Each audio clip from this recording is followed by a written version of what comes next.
estábamos vivos. Los atentados, los accidentes, las guerras y las epidemias no nos concernían. Podíamos ver películas que frivolizaban el acto de morir, otras que lo convertían en un acto de amor, pero nosotros quedábamos fuera de la zona que contenía el significado propio de perder la vida.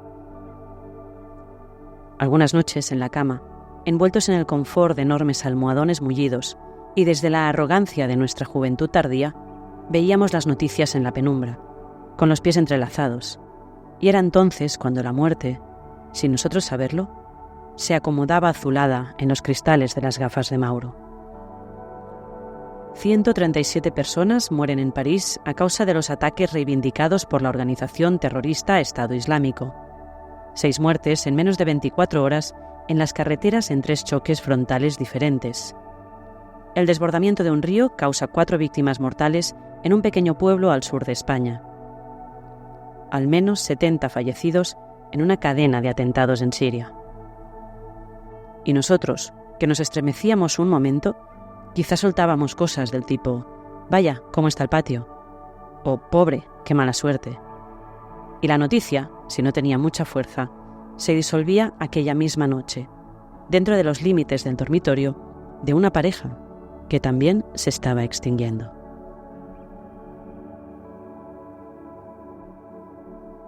Marta Orriols publicó su primer libro, Anatomía de las distancias cortas, en 2016, consiguiendo un éxito notable tanto entre el público como con la crítica.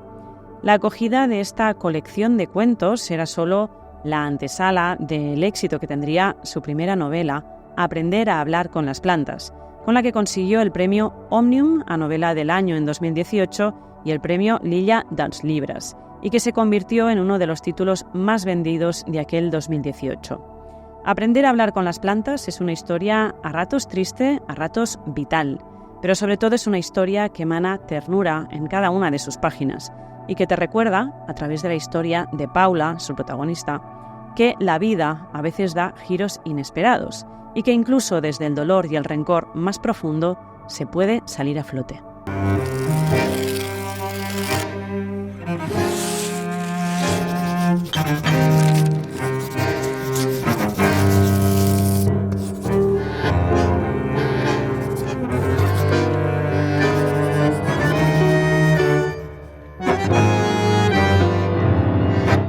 Marta Orriols, bienvenida de Puño y Letra y gracias por venir a nuestro saloncito literario hoy. Muchísimas gracias a vosotros por invitarme. Creo que todas las personas que hemos leído a Aprender a hablar con las plantas nos hemos enamorado de Paula, o por lo menos de la ternura que transmite en todo lo que podemos captar de ella a través de las páginas de esta novela.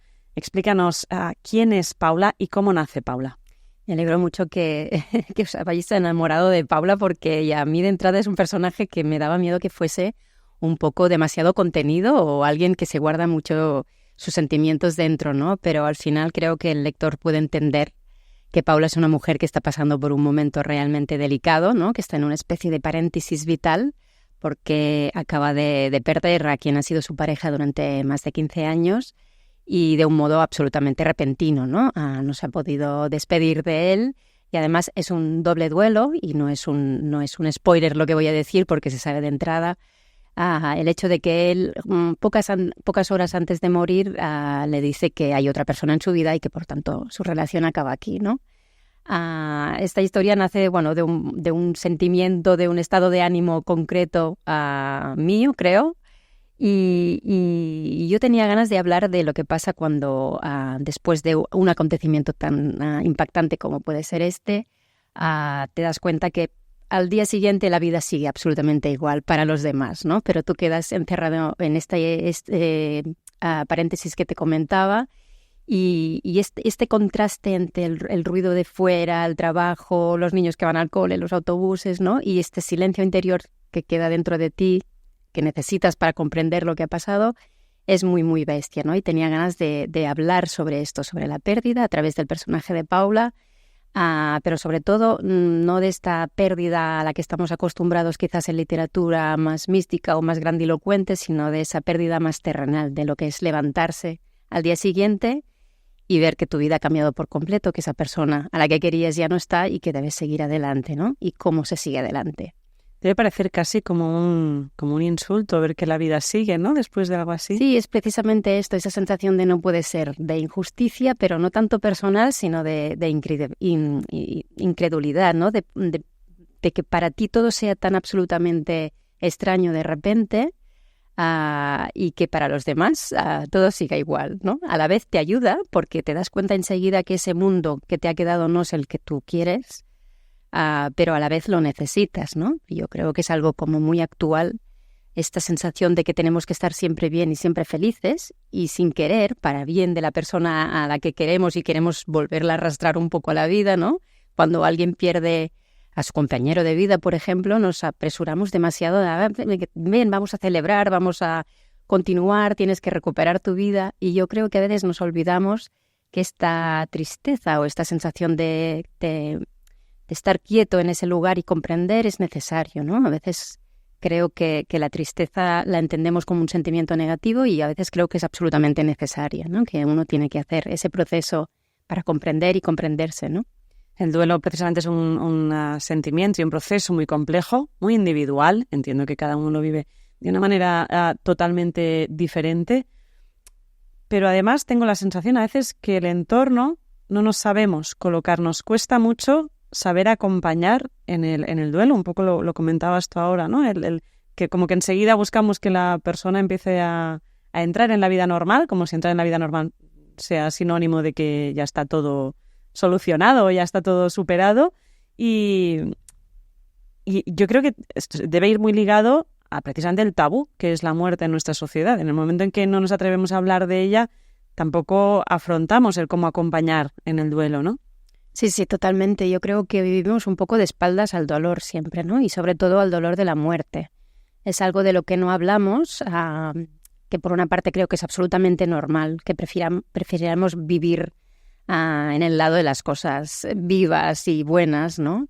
Lo que pasa que la única cosa segura que tenemos todos en esta vida es la muerte, con lo cual también pienso que es algo que deberíamos normalizar más, ¿no? Saber al menos cómo acompañar a alguien que ha perdido a otro, ¿no? Porque es verdad que a veces nos da la sensación que tenemos que llenar esa tristeza y ese silencio con eso, con vida y con pasarlo bien, ¿o no?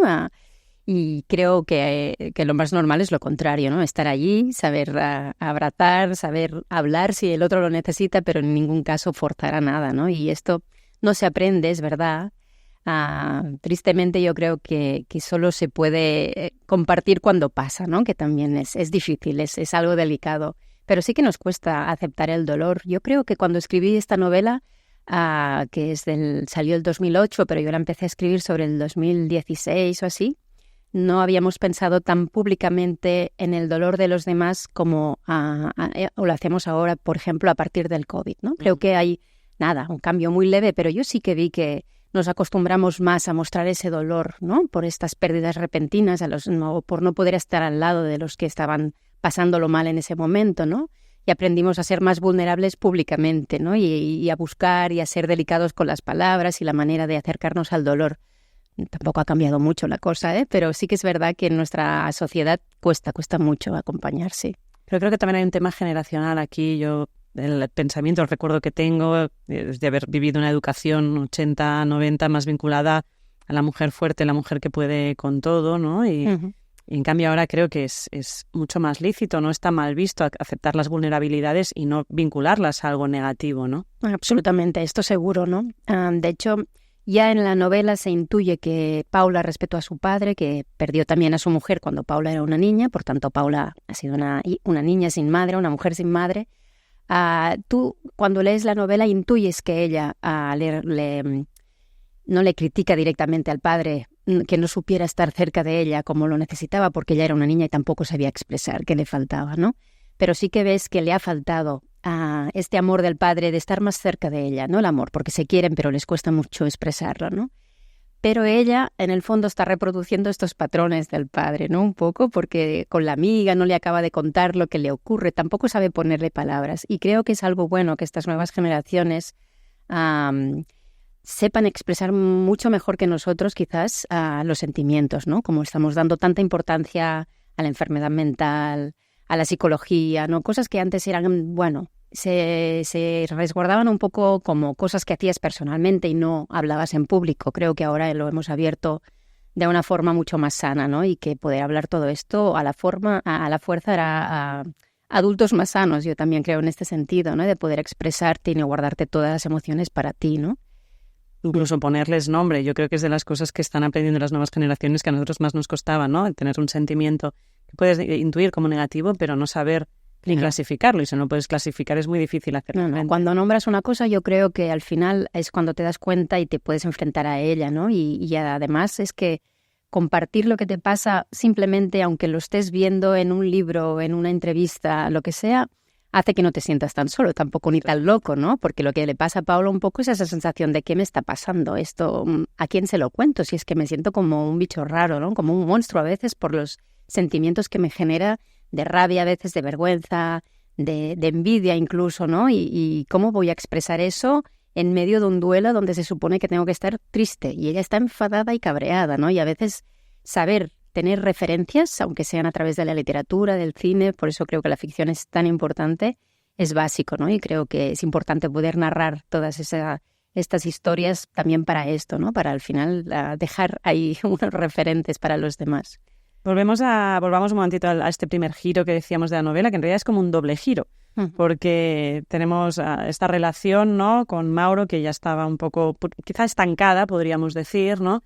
Mauro deja a Paula, le informa que además hay una tercera persona, y cuando ella aún está digiriendo esto, de hecho hay una escena con una naranja, que la tengo muy grabada, ¿no? Que está digiriendo esto que le acaba de decir, recibe una llamada insistente de uno de los amigos de la pareja, en este caso de Mauro, informándole que ha tenido un accidente y a las horas Mauro fallece.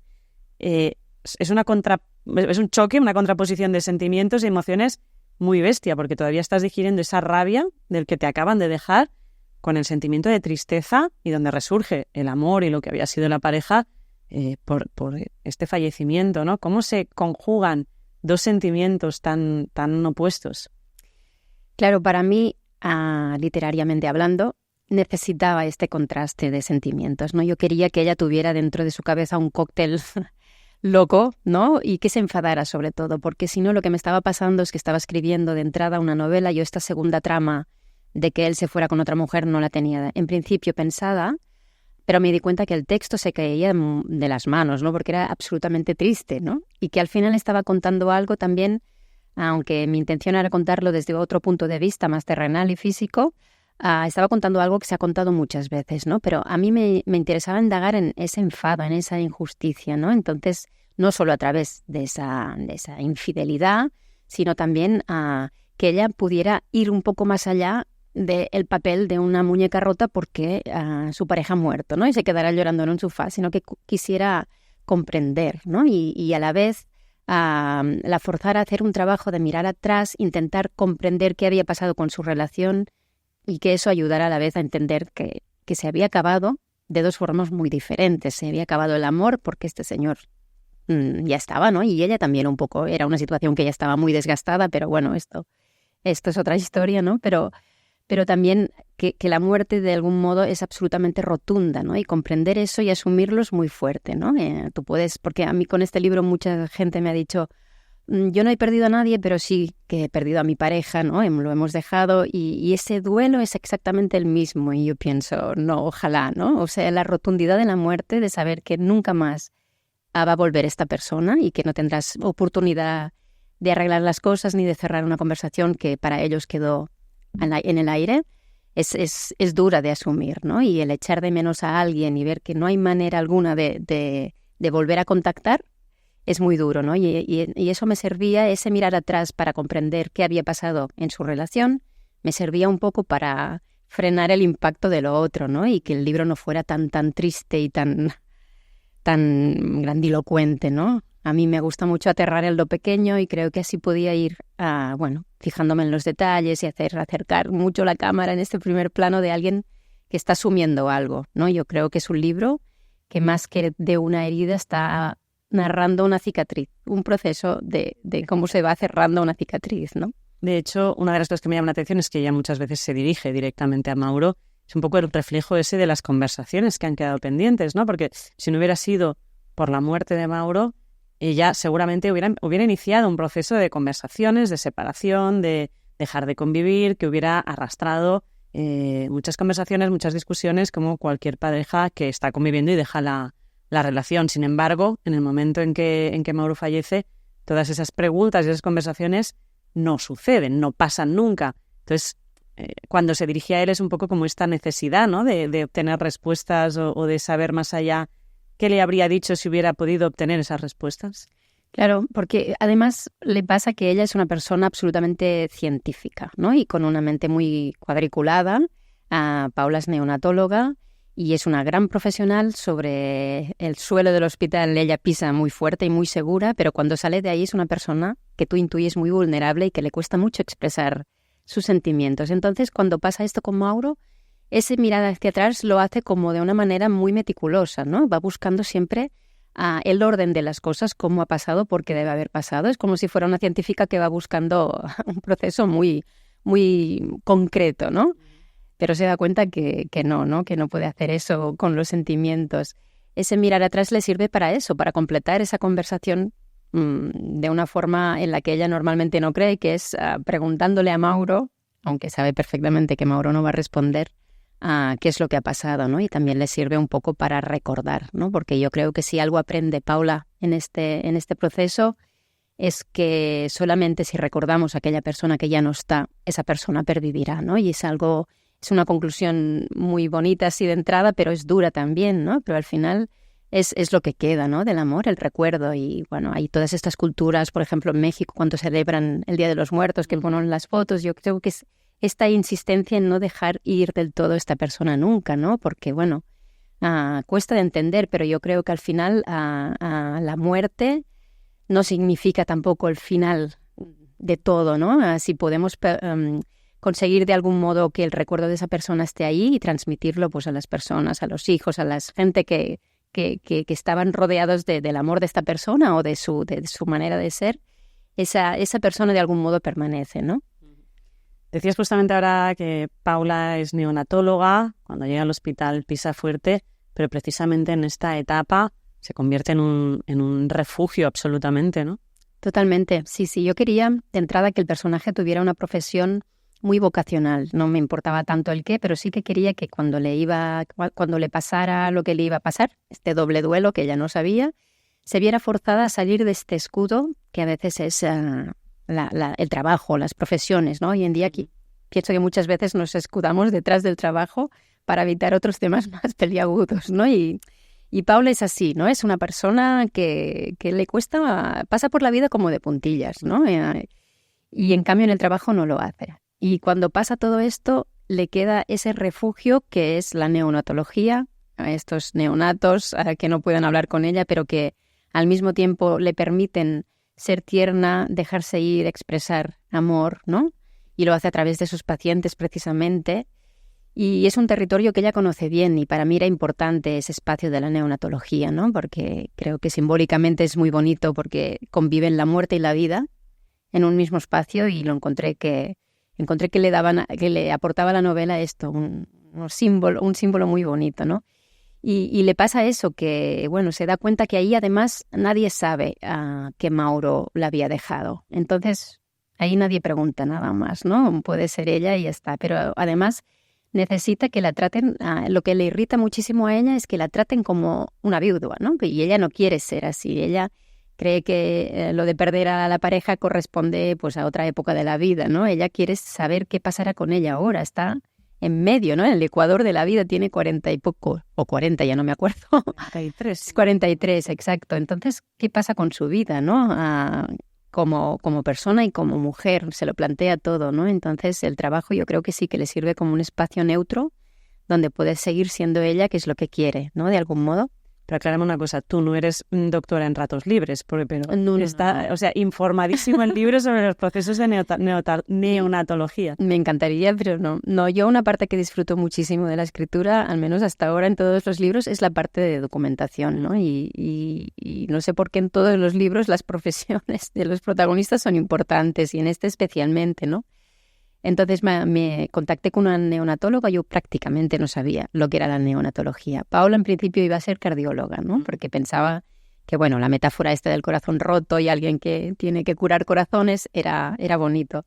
Pero mientras me documentaba no encontraba ningún cardiólogo que me pudiera ayudar y un día de repente hablando con una amiga, por pura casualidad, me habló, no hablábamos de libros ni de literatura, de otra amiga suya que era neonatóloga y yo dije, ¿neonatólogo qué? Porque no sabía casi lo que era, lo intuía, pero no.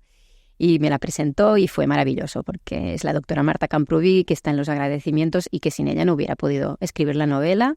Me dejó estar en Sant Joan de Déu, en la planta de neonatología con ella, me explicó todo. Y ahí iban haciendo, la novela casi que se hacía sola, porque yo escribo de una forma bastante caótica y tampoco sé qué va a pasar muy bien. Partía de un estado de ánimo y sabía que quería un personaje así, con este carácter contenido como el de Paula, para que no nos perdiésemos ahí con los dramas. Pero una vez ahí, por ejemplo, en la planta de neonatología, pues la doctora Camprubí me explicaba, ¿no? Una enfermera que estaba ahí curando un bebé y era una señora mayor y me decía, es que estas enfermeras que llevan toda la vida aquí saben mucho más que los neonatólogos que nos incorporábamos o que somos neonatólogos propiamente, ¿no? Tienen una intuición y de ahí, por ejemplo, nació el personaje de Pili, ¿no? Que es una especie de madre para Paula. Y bueno, 1000 detalles que yo, bueno, me llenaban la novela sola, ¿no? Cómo que se escuchaba en la sala. Para mí las novelas, la cosa sensorial es súper importante, ¿no? Y se lo agradezco muchísimo. Entonces ella me pasó libros de neonatología, me pareció fascinante, no me pensaba que había tantos niños en las plantas de neonatología, ¿no? Pensaba que eran casos como muy concretos y no, hay un montón de lectores que me han dicho, es que yo tuve a mi hijo en la sala de... Y les ha resonado un poco. Sí, les ha resonado, sí. No, es un mundo fascinante, claro. Sí. Dentro del universo Paula hay personajes que ya estaban antes de este giro, digamos, y que se han de recolocar después, como es el caso de, ahora nombrabas a Pili, por ejemplo, compañeros de trabajo, pero que no saben parte de la historia. Está Lidia, que es su mejor amiga, y está su padre, ¿no? Yo veo como dos lados, ¿no? De personajes de este universo, unos los que ya estaban y se han de recolocar, y otros los que aparecen y aportan nueva información. Vamos primero por los que se recolocan, que representan cada uno, porque con su padre, bien decías antes, ¿no? Te había vivido una situación similar y da por hecho que sabe cómo lo está viviendo su hija. Con Lidia también la recolocación es un poco extraña, como recolocas la amistad, y Pili es una especie de madre, ¿no? Cuéntanos un poquito de ellos. Bueno, yo creo que cuando alguien muere sin pensarlo y sin esperarlo, se abren puertas nuevas, ¿no? Y a Paula le pasa eso, que por ejemplo, con su mejor amiga, que era alguien con la que contaba, salían de fiesta, que estaba ahí, ¿no? Y se portaban bien, siguen portándose bien y siguen queriéndose, evidentemente, pero es alguien que de repente no necesita porque no están en el mismo momento vital y porque Lidia hace eso con toda la buena intención del mundo, que es arrastrarla hacia la vida y hacia estar bien, y ella no puede, necesita ese paréntesis, ¿no? Y es algo que pasa a menudo, ¿no? Con las amistades, y es triste porque piensas, pero es que yo esta persona la tengo como mi mejor amiga, pero de repente siento que no estamos en el mismo momento y no estamos en la misma sintonía y la tengo que dejar atrás. O sea, no dejan de ser amigas, pero no la necesita, ¿no? Y reconocer esto también es duro, pero bueno, son experiencias vitales que te van recolocando las cosas, ¿no? A lo mejor si hubiera un aprender a hablar con las plantas 2 o 3, Lidia aparecería y ella estaría en otro momento y a lo mejor esa amistad, pues volvería a estar en plena forma, ¿no? Pero en ese momento es alguien que no le da lo que ella necesita, que es, tampoco lo sabe muy bien, pero es esa neutralidad, ese silencio, ¿no? Por ejemplo, tiene ese vecino extranjero que está ahí y ella se planta en su piso, él en el suyo, y no le dice lo que tiene que hacer, simplemente está, y ella es la acompañante ideal, un poco, exacto, ¿no? Alguien silencioso, un poco desastre, pero es alguien que está ahí si lo necesita, que le da una copa de vino, ¿no? Y que escucha y que no hace nada más prácticamente, ¿no?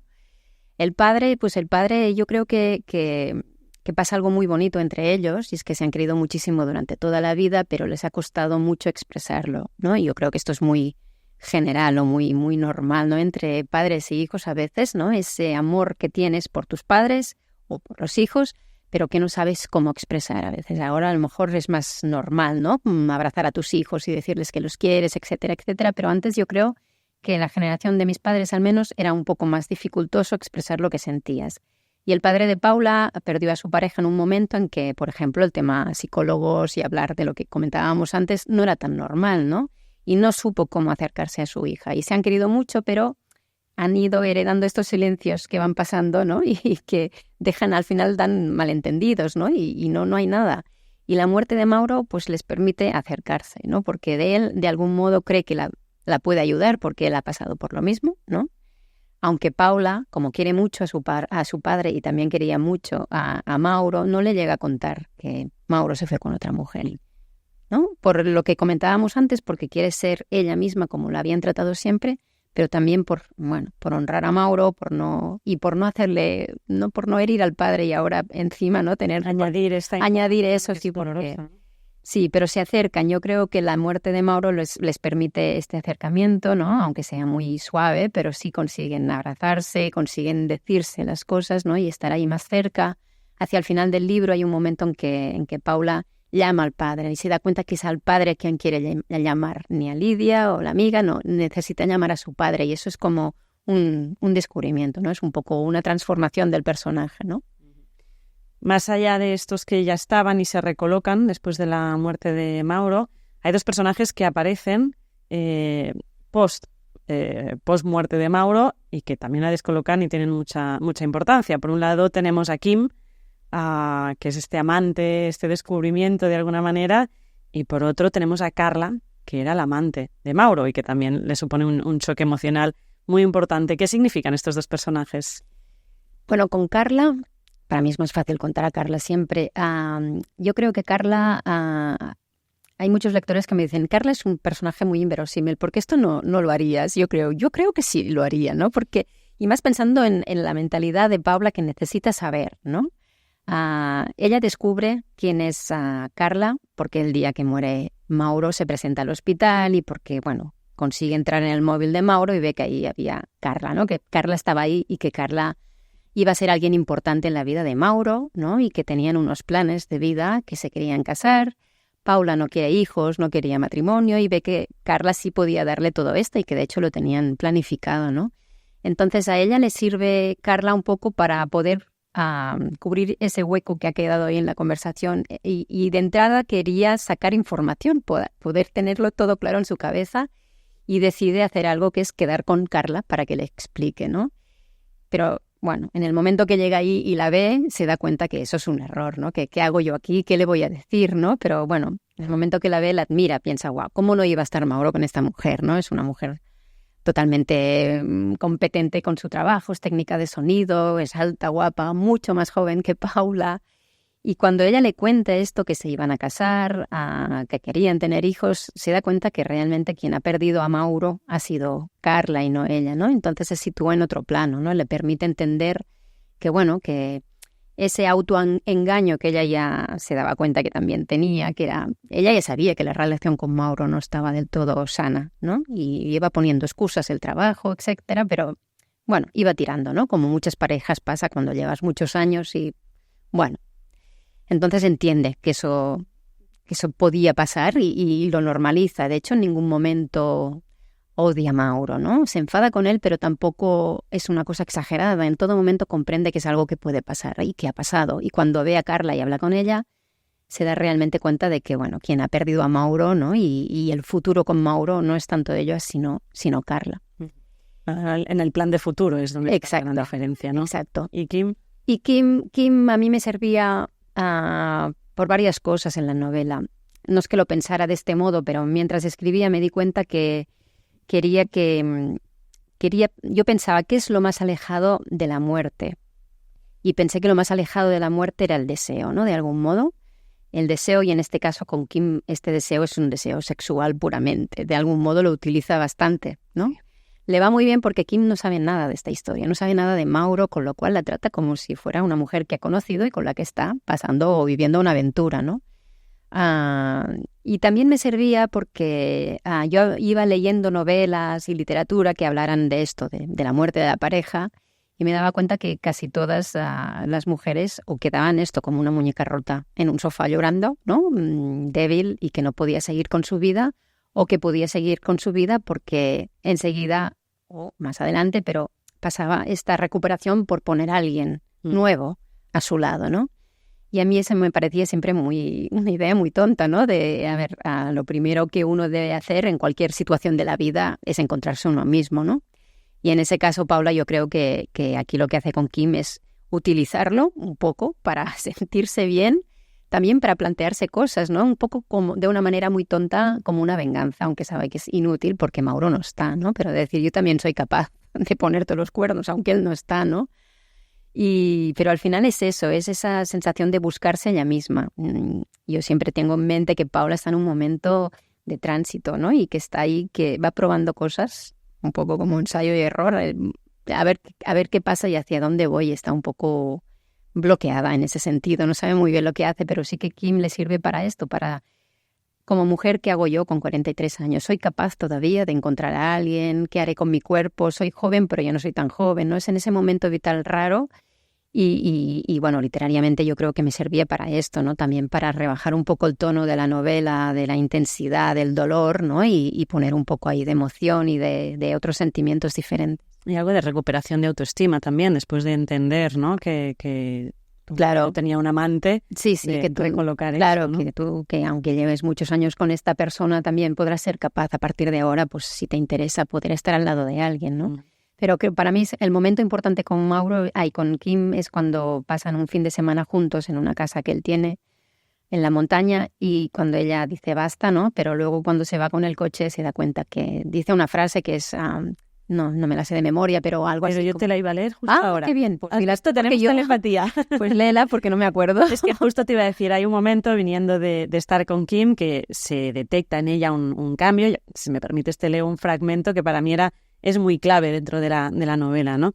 Y dice, deshago el camino de tierras sin prisas y cuando me detengo en el stop para incorporarme a la carretera de curvas, siento la necesidad de bajar la ventanilla y respirar el bosque entero para llevarme a casa el ruido del río, que arrulla los guijarros bajo el agua, el olor de esta lluvia que quizá caerá, la libertad, el tacto de Kim en la piel, el gusto inconfundible de la posibilidad y la evidencia de estar viva y de tener toda una vida por delante. Y entonces un búho levanta el vuelo desde una rama retorcida que sobresale de una pared rocosa, y a continuación se adentra entre las encinas al otro lado del camino. Ya no lo veo más. Podría haberlo imaginado, soñado tal vez, pero algo dentro de mí se deshace, cambia.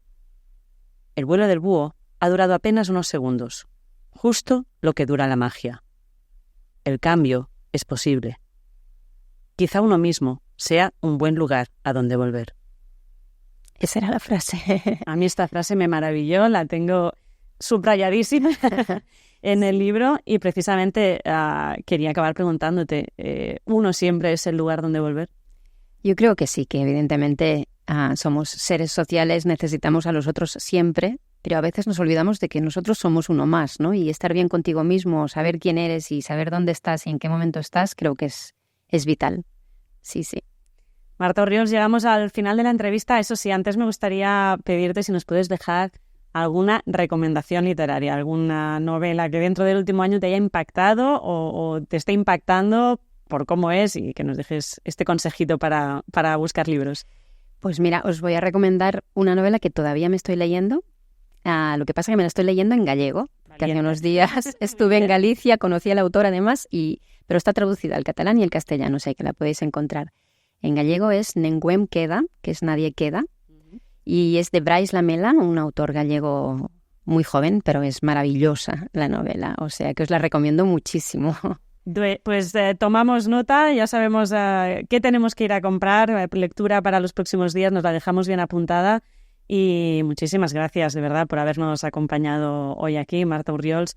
Aprender a hablar con las plantas, menudo éxito y menudo viaje. Muchísimas gracias. Gracias a vosotros.